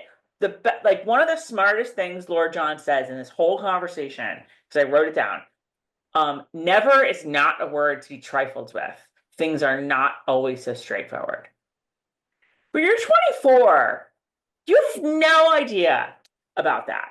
You're just like, it's this way or it's this way. Or it's like how it affects me. Like you're not seeing past that. You just aren't. And that's like whether you're 24 now or whether you were 24 in 1778, right? You know, that's just like you don't have the life experience to know like that the world and the universe is greater than this. So Williams just really he's broken at this, you know, at this point because like everything that he saw himself when he looked in the mirror every day, okay? Somebody might as well have just like punched the mirror out. I think he did that in the last episode or the last two episodes. Because he doesn't know what to think of himself anymore, right? And so he's just, I feel for William. I feel that he's lost. He's young. He's a young guy.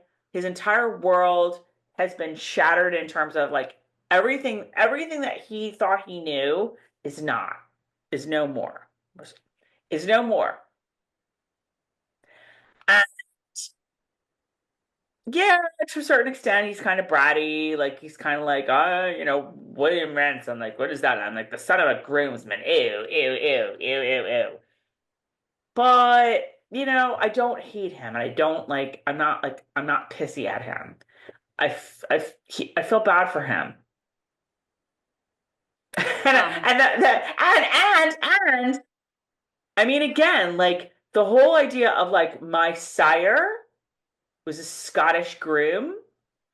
Lord John, like he says, granted, he's a Scot.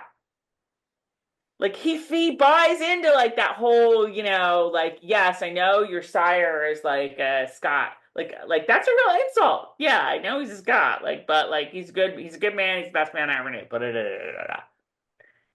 Um, I agree, but I sort of felt like that was before. Like Williams had mm, plenty of time to think about this. I'm not saying that right now he should be happy about it. I'm not saying he should have it all figured out. I'm saying you were just tied up and shit was in your mouth. And your two family members from, unfortunately, from from each each family. side Yeah, just came and saved your ass. And all you're doing now is still being pissy William. Like, are you kidding me right now? Just I get freaking it. save I it. get Just, it. you know what? Put a, what is that saying? Put a what in it? Right. Put a I sock in also it. can't believe that I just spent like 5 minutes defending William. When And I like still love I read William. this in the book and I hate him. I'm like, shut up, I, William. But yeah. in like, you know, TV William, I'm like, I get it. I get it. Yeah. I also loved James Fraser as an honorable and courageous man. I kind of found myself wishing he would have, in his not diatribe, but when he was discussing Jamie and how wonderful he is, I kind of wish he had thrown the word educated in there. And here we go again, like in 2024, that doesn't matter, but that's the language William speaks. You know what I mean? So I just Mhm. felt like, you know, you want to make Jamie look as good to William as possible.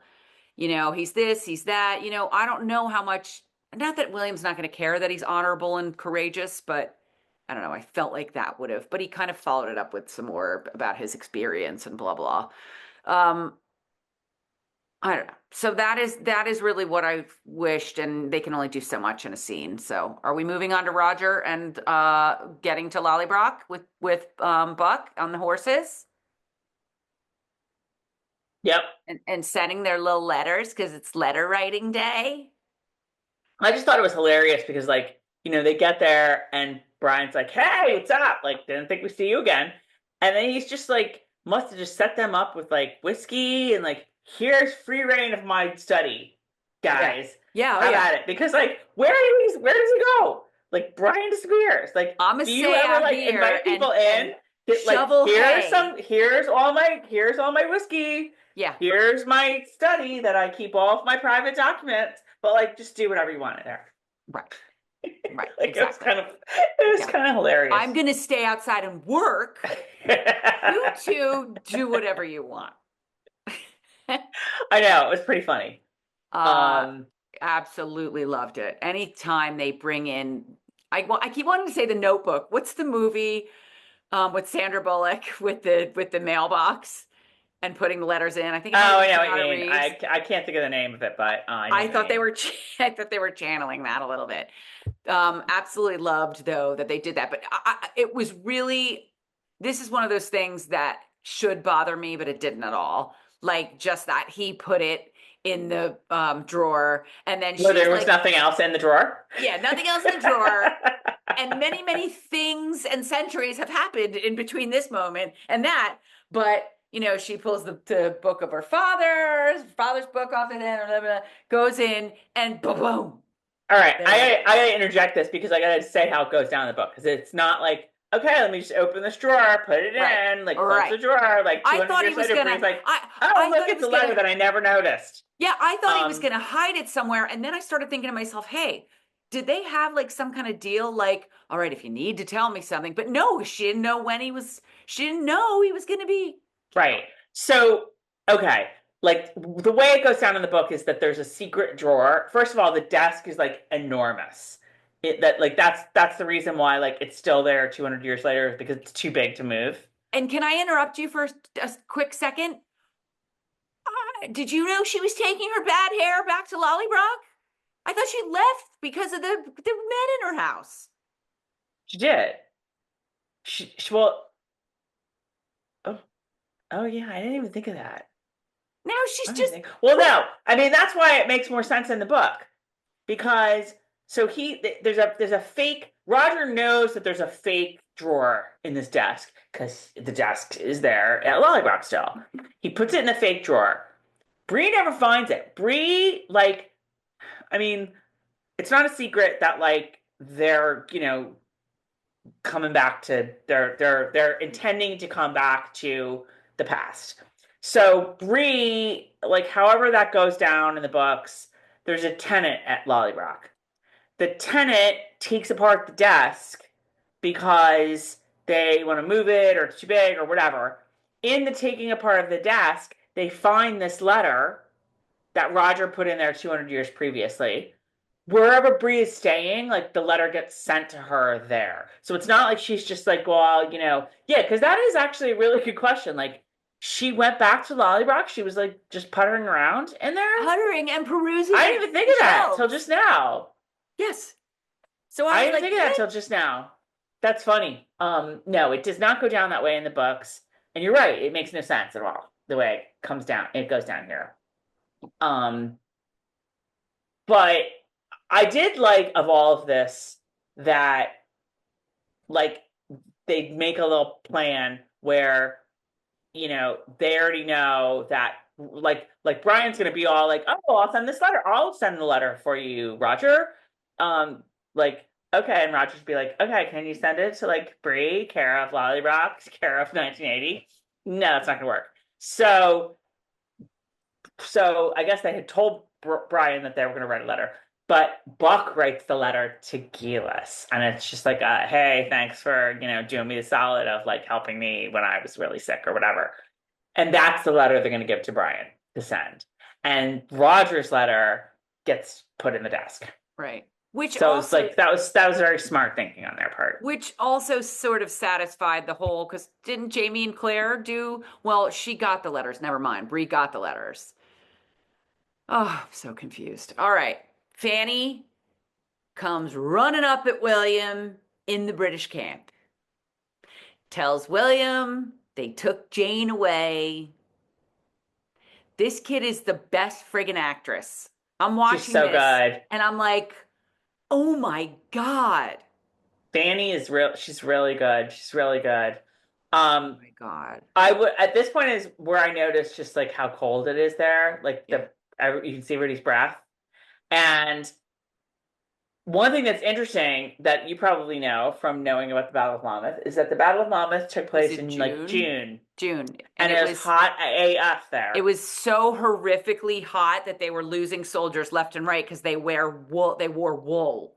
So Hmm. if you go to one of I haven't been to the Battle of Monmouth reenactment, but I have been to other reenactments where they talk about it and they talk about their wool and how they were losing guys left and right. Yes. And meanwhile, he's blowing smoke from cold air Right, out his right, mouth. right, right, So right. It's suspend so disbelief cold. on that whole poor Fanny I know, situation. I know. Um, Um, yeah, so we're gonna have to see. We're gonna have to wait and see for next week about what happens with that. what But I'm very upset. I want to know I what's know. going to happen. And now we're back to Buck and Roger at Lollybrock. Yeah. I love this. I love this. Buck. I mean, I don't know what's gonna happen with Buck. I don't know if we're gonna see him again after the season. Who knows? But like, I love him so much. I Like, love Buck. like I know. he's been so great this season. I really need to like find that actor's name so that I can like actually know it for next week. Um, I was sort of, I don't think I've ever noticed before, but I was like kind of impressed with, I was like, he really could be Dougal and Gillis's son, and he really could Oh be yeah. Oh, Roger's absolutely. relative. You Absolutely. know? Absolutely. Yeah. 100%. It was cool. Like he and Roger, 100%. they don't, but they do look alike. No, I totally get it. Yeah. No, I completely agree.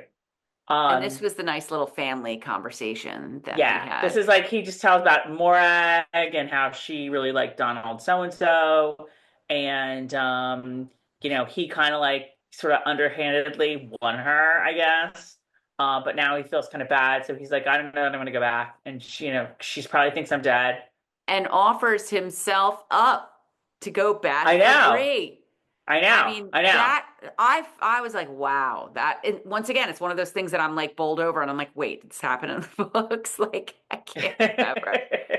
And I think Roger was pretty bowled over by that too. And then he goes on to tell him, like, you're it, buddy. You're my family. If I don't go back to her and Mhm. my kids, you're my family. Where else? What else am I But doing? but Buck says you're all my family. You're all my kids. Like that was just like, oh, Yeah.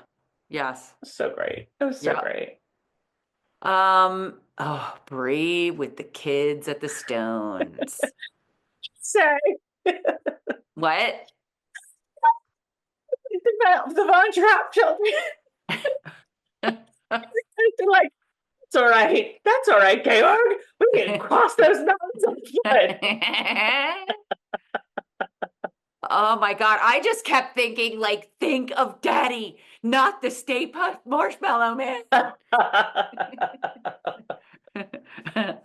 That was Oh an my awesome little gosh. scene. That was a cute little scene.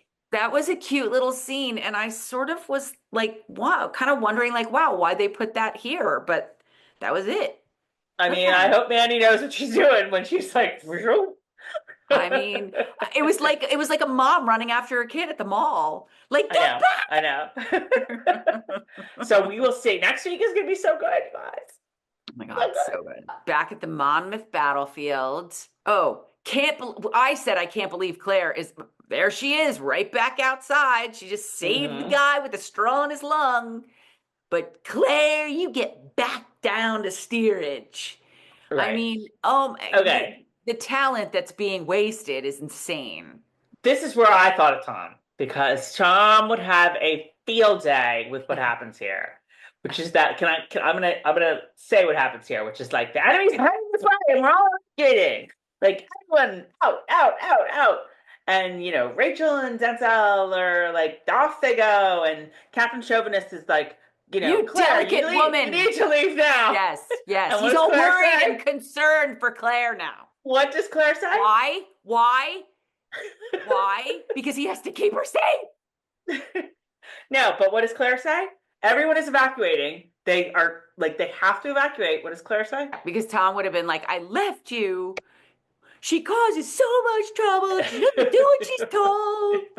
I think we have If she video of had that just done somewhere. what she was told, Right, she right, wouldn't right, have gotten shot. right, Like, right, yeah, right, Tom would have had a field day with that. right. But Claire was never going to leave. Although I could not really understand, like, why can't she go inside? You know what I mean? Like Yeah, I didn't get he that was like, either. I at didn't get that least go either. inside. And I thought, yeah, okay, go inside. Like I didn't understand that. I mean, like maybe it would have been too hard to move all these people that she was Yeah, working on, but I I don't thought the really, really bad ones went inside anyway. Right. Like she was broken bones over here and, something else over here. Like she wasn't dealing with life or death situations outside. Like she was Right. setting up triage and the life or death situations went inside. So yeah, I don't know. Suspend disbelief here. Suspend. Oh my God, it was Um, so good. It was so good. So the and then redcoats are coming by. Oh, I have the doctor apologized to Claire, and I have now he's actually looking kind of hot. Like once he came clean and like told Claire like I'm sorry, like I was wrong. When I'm wrong, I say I'm wrong. You were wonderful out there, baby. oh my god. Once Oh my he god. once he did that, I was like, all right, he's not so bad. Not Dr. Dick anymore. Um, Let me see.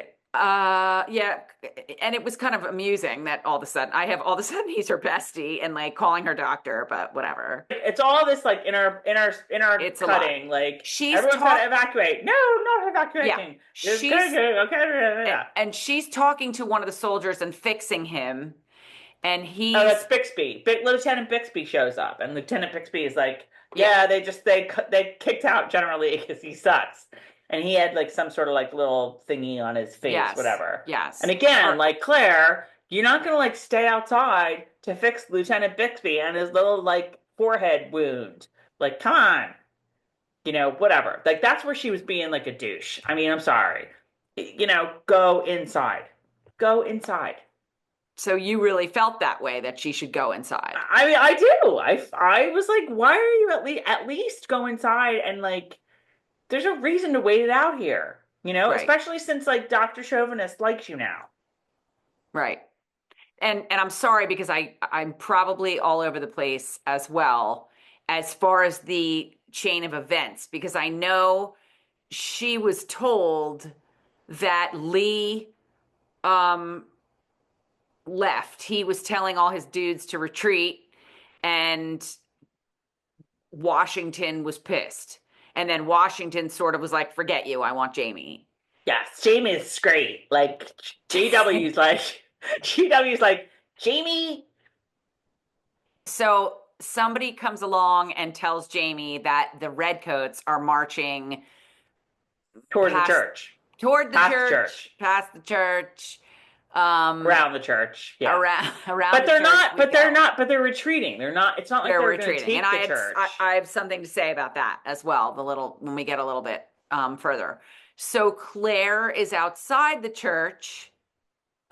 Jamie's hearing this and is like, "Oh my God, I got to get back over to that church because that's where Claire is." They weren't supposed. I do remember this from the book. They weren't supposed to come anywhere near the church, and that's why I'm like, I got to look this up. And he's just hearing that they're marching toward the church, but really aren't they retreating? They're walking past the Yeah, church they're retreating. and they're Mm-hmm. leaving. So he comes a running with his guys. And Claire, I have a chat with Lieutenant Bixby, who looks more like Jamie than William or Bree, but whatever. She doesn't think they'll bother with the wounded at a field hospital, which that is true. That really would have been true. I mean, I've said it a million Mm-hmm. times. We're talking about the very, polite battles where they would all say, "Okay, you stay there. We're going to shoot now. Okay, now it's your Mm-hmm. turn." So they had principles, and she was like, "They're not going to come. They're not doing anything with us. We're a field hospital, and you're wounded." So that's when he tells her General Lee was relieved of his post after telling the soldiers to retreat. Washington's livid, brought Jamie with him. Um, and the redcoats, they attacked and redcoats are on the run. So this makes me envision Seth Numerick in Turn Washington Spies on his giant horse with his giant hat at the end. You probably don't remember that. At the Battle of Monmouth. There's just a lot of backing and forthing and backing and forthing and backing and forthing, and I think we could probably skip over all of the backing and forthing and backing and forthing. One little thought go ahead. One thought I had was that, and this is a side note and me just sitting here going, I wonder. George Washington, Jamie Fraser's, I don't remember who it was in the Fraser line, but started the Fraser's Highlanders who then came here and helped the British. So I thought, that's interesting. I got to remember. I got to look that up and remember which one of it's one of these like real life Frasers who Jamie was related to in some way. And I just kind of wondered, like, would George Washington Wasn't have it cared? Simon that they like called his, ass back to Scotland to bury him? Was it Simon? I don't know. I got to look it up. But I kept thinking, would Washington have cared? Or the fact, there's a lot of different surnames. So, and a lot Right. of different people related to people on other sides. So probably wouldn't have mattered, but that was a thought that ran through my head while I was watching this.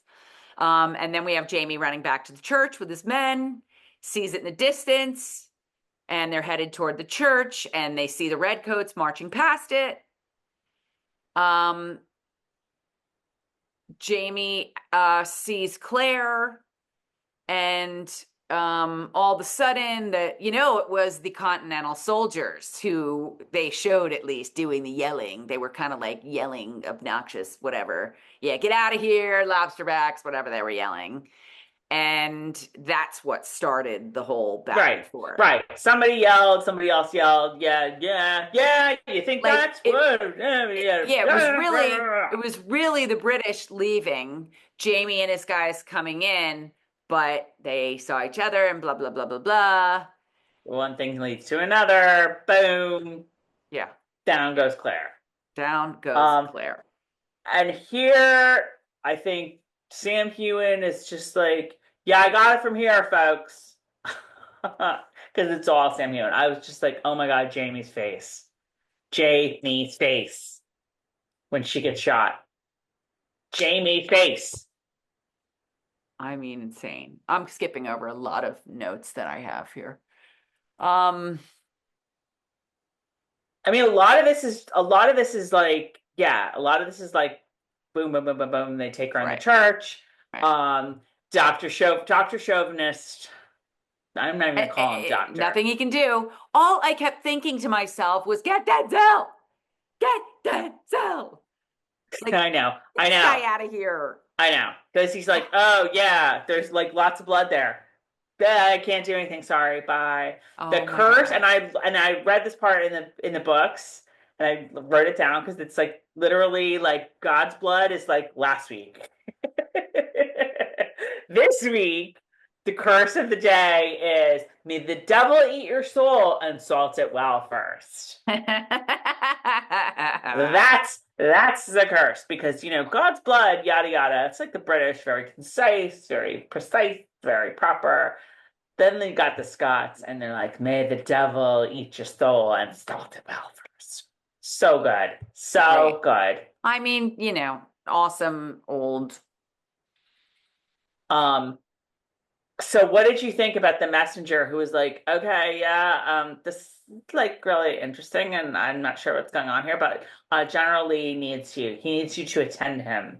Yeah. James Fraser. Yeah, not gonna happen. James, he's like writes with blood on the kid's back. That was insane. Insane. That was insane. But I was saying, did this happen?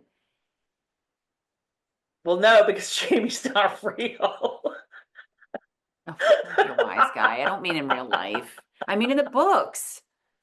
Yes, it did. Yes. Because I was like, Jamie sent word out that he resigned. I remember that he resigned. Yes, it happens exactly that way because I read it, and the fact is the books say he writes, I resign, J. Fraser, and then he thinks better of it, and he's like, oh, I better like put, add to this. And he put sir, like a was it in her blood? Thing. Yes. Was it in her blood? Yes. How do I forget that? How do I forget that? All right. No, that is right from the books. I'm sorry. How I didn't mention already was Claire's groaning in pain like amazing? Oh, I know. It was really great. It's not like I have a lot of experience listening to gunshot victims. But okay, I have none. But it sounded pretty damn realistic. I know. No, she was great too. And I don't I don't want lessen or put less emphasis on how good Katrina Balfe was here. I just think that this is this is start to finish Sam Hewen. This is his episode. Right. Right. Were She's you already past when are they already in the church? yeah, Like, they're in the because he church. carries her in, Yes, yes, they're in the church. She's laid out because and that's when he writes the message on the guy's back and yeah, he's like, yeah, my go, favorite. yeah, bye, I'm going back a bye. second when the doctor was like, "Yeah, I'm out of here." When the doctor like stopped playing his violin and left at the Titanic, when the doctor leaves and Jamie yells, "You whore!" I just said that. I said that was what he said. May the devil eat your soul and salt as well. Like Okay, you well, whore.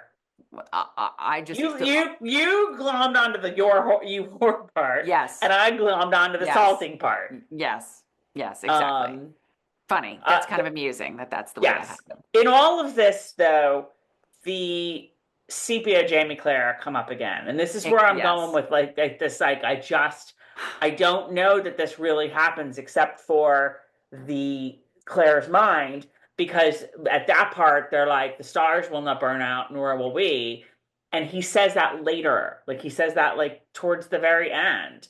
So I don't know. Like I mean it's all like really lovely, like what they're talking about, but I think it's in her subconscious. I don't know that they ever had this conversation. I don't know. I don't know. I don't know. We talked about the Sir I Resign, and I just wrote down like Sam Hewen is on fuego. He is just so good. And that's where they send Bixby to go get Denzel. Um, and then they're under the stars again. Yeah. Yeah. They just keep being like going back and forth between Under the Stars. I did find it not amusing. None of this was amusing. I did find it interesting that she was like at death's door and then she started to not pep up, but kind of be a little bit more with it. Um, Yeah, no, well, it's funny too because I think it was third sister Jill that was like, maybe she'll operate on herself. And I was like, you're not far off there. This is one of those episodes that I wished that I didn't know what was going to happen because, in my head, I was like, it does, you Um, know? yes, I agree. I agree. Um, and I mean, because he's like, he knows, I don't want to say he's trained with Claire because he kind of hasn't, but he knows like she knows right away it hit my liver. I'm pretty sure it hit my liver because there's a lot of blood, which would happen. But also, in some ways, that's a good thing. And that's this part. This Denzel understands this as well from me going back and reading in the book because the liver regenerates, and I think they say this in this show too. I kind of forgot. Right, right. Like the liver, like you can. I mean, this is for real. Like you can lose a piece of your liver and it'll come back. You can donate a portion of your liver to somebody else and that liver grows in the person, whatever. When you do a liver transplant, I think you can transplant a piece of your liver and it doesn't hurt you to have that happen. But he knows all that already. So like they sort of have a plan just kind of based on that and like what they have to do, whatever. I thought that you and I were ahead of our time when we were discussing the smelly feet Roquefort cheese. And I also found it amusing, and Tom would have as well, that she's like dying on the table and then is giving the make a poultice for after. Well, that's where With so the they do smelly find feet cheese. Rachel, do you have the smelly feet cheese? do you have the smelly feet cheese, Rachel? Um, so that's where like they do find Denzel. Like Denzel, like I guess Yes. Bixby. I don't know. I guess they haven't gone very far. I don't know where they're supposed to have gotten off to. And that's the thing too, like how long did this take? I mean, I guess I guess like the bleeding like slowed down. And the fact is, like, could Claire lie there for a couple hours, like before they, that anything gets done? And I guess the answer is yes, because I'm guessing it took a couple hours to get Denzel there, Right. right? Right. Where was Denzel? He went off to wherever they were evacuating people to. So, I mean, he didn't have like a super long lead time. but it still had to take a couple hours to go. I mean, I guess if Bixby's like on his horse, like riding, Denzel was on that wagon with Rachel, right? So they're not like it's not taking them. They're not riding as quickly as Bixby on his horse might do. Right. So, but it's still like I gotta think it's probably a couple hours, and maybe like they've slowed the blood a little bit. Right. Claire's still in bad shape, but like she's not gonna bleed out right there on the table. Right. You know? Right. So if she hasn't lost too much and they've slowed it or Hmm. stopped it, at Hmm. least for now, then she's Right. okay. Can we just talk about Jamie praying over Claire? Oh Like my praying, God. like, oh, so Oh, good, I have so that. I have that. good. Making negotiations with God. Hmm. Your angels have no dominion here. I loved that line so much. Samuel and I appreciated that too. Like, dude, I mean, you've done some work these 7 seasons, man, but like, this is it. This is what you were, much like Carol. This is the episode you were waiting for. oh my God. I never Um, expected to be this. I never expected to be this taken. I mean, it was just shows how amazing they are. What did he give her in the spoon? Because I was like, is that like a laudanum. laudanum? But isn't she Yeah. gonna like she needs to be present to be able to tell him what to Yeah, do? well, Or she like gave it. Well, I mean, like go back a little bit when so Rachel and Denzel finally arrive. I love Jamie here. So Denzel, they walk in like, here's Denzel. Jamie's like, you save her. yeah. And I love Rachel. He's so demanding. I gotta give Rachel her proper. She runs in there and it's right in there. She's Now, so like, I great. will say this, like, so okay, if we're really going about like suspension of disbelief, like, word has gotten out on the battlefield that Claire Fraser is like at death's door enough that the Marquis de Lafayette is like, oh, mon Dieu, uh, Rachel, wait here. Let me put my basket with the stinky cheese and like maybe some other kinds of cheeses and herbs from France and maybe some wine and maybe some nice crackers too or some here. Oh wait, here's a baguette.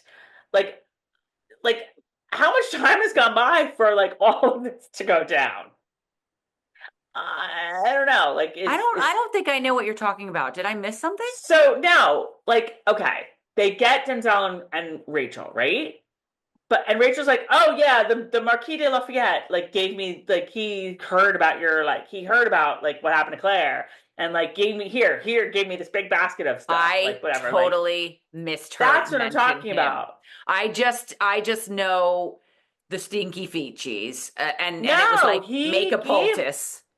that's why because remember that's why we had a couple last week Claire munching on the Rockford cheese, Right, much like the right. Rockford Files, I thought it right? was they like go get the cheese, like they already had the cheese. No, no, no, no, no, no. It just happenstance that like Rachel's basically like, yes, the Marquis de Lafayette heard what happened. He sent some like, delectables that you can eat like when you're recovering. And that's where she's like, wait, Rockford cheese? And she's like, oh yeah, as a matter of fact, yeah. And she's like, yeah, it's got Yeah. penicillin in it. Stick And it in, stick it in. that was absolutely from the books. Yes, That is 100% from the books. something Diana Gabaldon is known for. And like, as a reader, you're like, what the what? But you totally respect Right. her knowledge. So you're like, okay. But that's where I was like, okay, does everyone on the battlefield know that? Like, where's George Washington?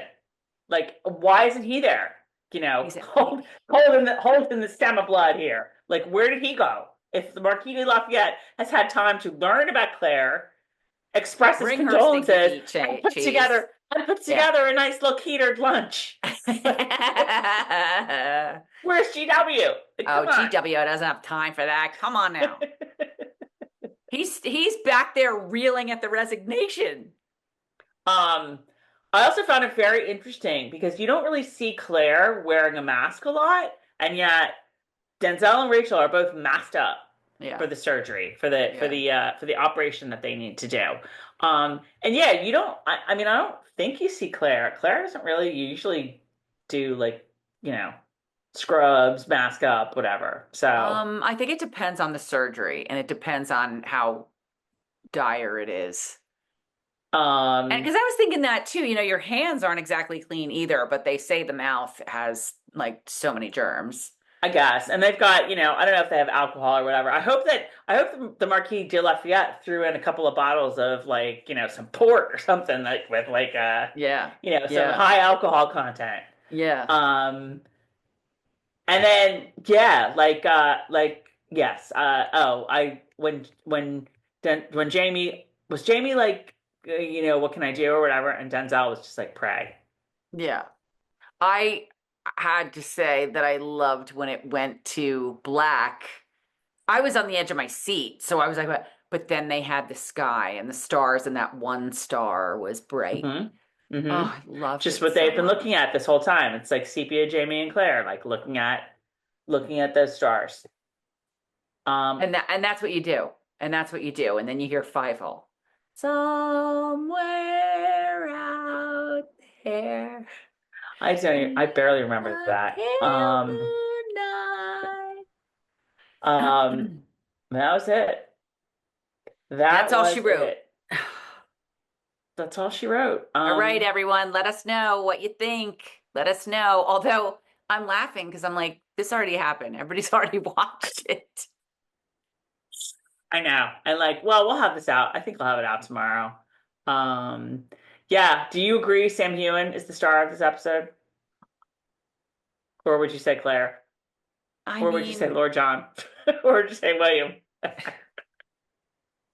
I would not say William. I would say Claire and Jamie equal. Okay, I'll buy that. Like the dynamic duo of Claire and Jamie.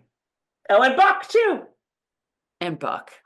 I will no, but I'm still going with Sam Heughan here. I get it. I get the Claire and Jamie dynamic is like strong in this episode. Um, but Sam Heughan's just so friggin' You, good. you know what it is? It wasn't much that we haven't already seen of Claire. Like Claire's always badass. Claire's always Yes. awesome. Claire's always, but like I said, the one main thing about Claire I noticed was the acting of being in that kind of pain. But Sam Heughan just blew it out of the water. You everything that she did, you watched his face. You need to do a viewing of all that stuff just watching him and how he's reacting and oh, he's so good. You know what was really cool that I'm just thinking of right now too, and this might be a little bit of a reach, but I don't care because it's Outlander. He, he goes off to battle. You're expecting him to get hurt. You're expecting him to, Mm-hmm. Oh he's yeah, he yeah. could die. And I it don't think that it's a reach at all. I think and it no, it's that's totally not my ironic. reach. Didn't mention my reach yet. I'm not Oh, done yet. sorry. So, and it's totally flipped on its ear, and it's Mm-hmm. Claire that gets almost mortally wounded and could die. Mm-hmm.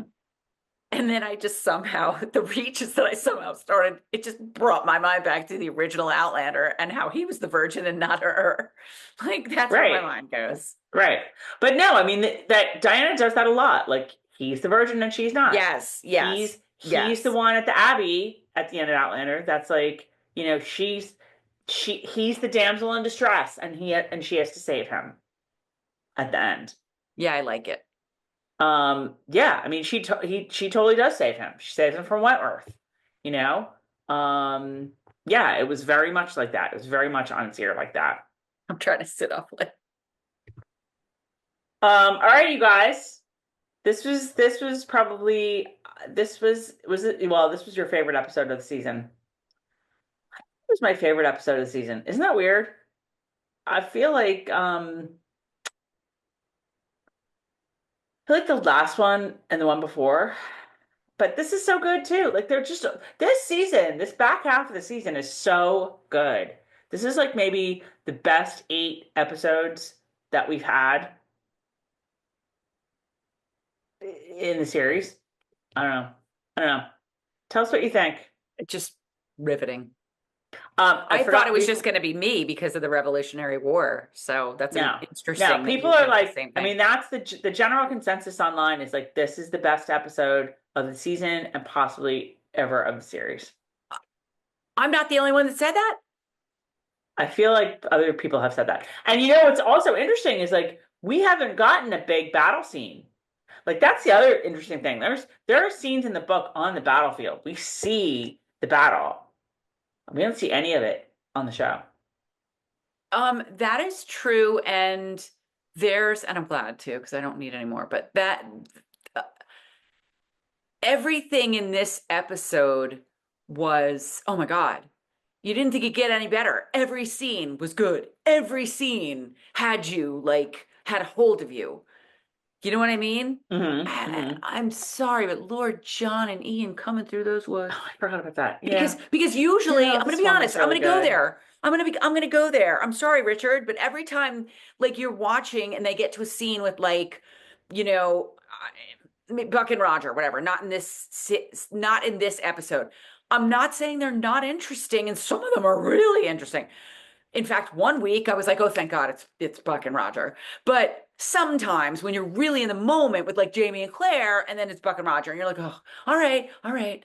You know what I mean? But if something really huge is going on with Jamie and Claire, you're wanting to get back to it. Yeah. Every single scene, no matter who it was, you were just riveting. on the edge of your seat.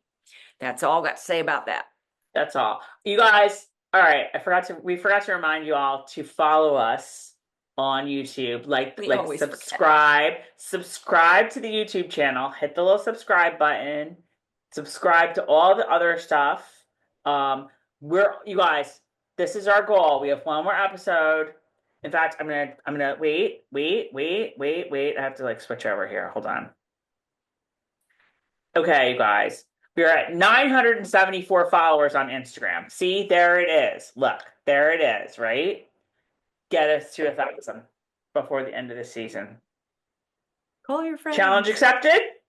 Challenge accepted. If you're not following us on Instagram, throw us a follow. Get this number to 1,000. 1,000. 1K. That would be pretty awesome for the season. But follow us on all the places too. And like and comment and let us know what you think. And one more to go. Quick side note. It's not really a side note, but there is no Outlander next week. In case you haven't heard, because like everyone and their mother is like, there's no Outlander next week. They're taking a break on January 10th, this Friday. Yep. Why they couldn't have taken that break between Christmas and New Year's? But whatever. I guess maybe they wanted they want to stretch out the what's gonna happen to Claire? Will she live? Will she die? That's I don't think she's gonna die. No, I'm still back looking at my calendar and thinking, so there is no Outlander on January 10th. The season finale of Outlander is January 17th. January 17th. Tune in then, but you have yourself a week reprieve. And by yourself, I mean us. Oh my God, I have a weekend where I'm not editing anything. Oh my God. And that's pretty much it. Carol, any last words? I'll be more fun next week. Will we possibly learn some more historical stuff about the Old Tenant Church? You can pretty much count on that. Will I be taking my ass to the Old Tenant Church tomorrow and the battlefield? Yes, I will. Yes. All this history you guys are learning from my Outlander Purgatory, you guys. Paoli Battlefield, Old Tenant Church. You girls are here for you. Have an awesome 2 weeks. Have an awesome 2 weeks. And we will see you next time. Bye.